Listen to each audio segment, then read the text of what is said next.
বাংলাদেশের রাষ্ট্র কাঠামোতে মৌলিক সংস্কারের কথা বলেছে। এই বাংলাদেশের রাষ্ট্র কাঠামোতে যারা ক্ষমতায় এসেছে তারা জনগণের কাছে জবাবদিহি করে নাই। আমরা এমন এক রাষ্ট্র ব্যবস্থা চাই যেখানে প্রধানমন্ত্রী থেকে মেম্বার পর্যন্ত প্রত্যেক জনপ্রতিনিধিকে জনগণের কাছে জবাবদিহিতা করতে হবে।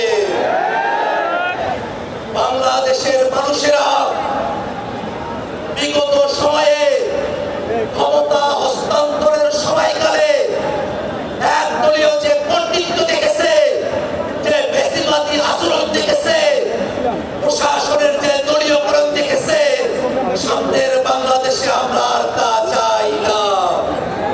ভাইরা আমার, মৌলিক সংস্কারের প্রয়োজনে বাংলাদেশের প্রতিষ্ঠানগুলোকে দলীয়করণের হাত থেকে বাঁচাতে হবে।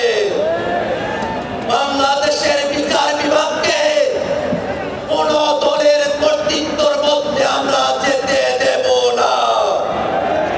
বাংলাদেশের সচিবালয়ে যে নীতি নির্ধারণ করা হবে, সেই নীতি যেন জনস্বার্থের পক্ষে হয়, সেটা স্বচ্ছতার সঙ্গে জনগণের কাছে উপস্থাপন করতে হবে। ভাইরা আমার, মৌলিক সংস্কারের ভিত্তিতে জাতীয় ঐক্যমত্য কমিশনে রাজনৈতিক দল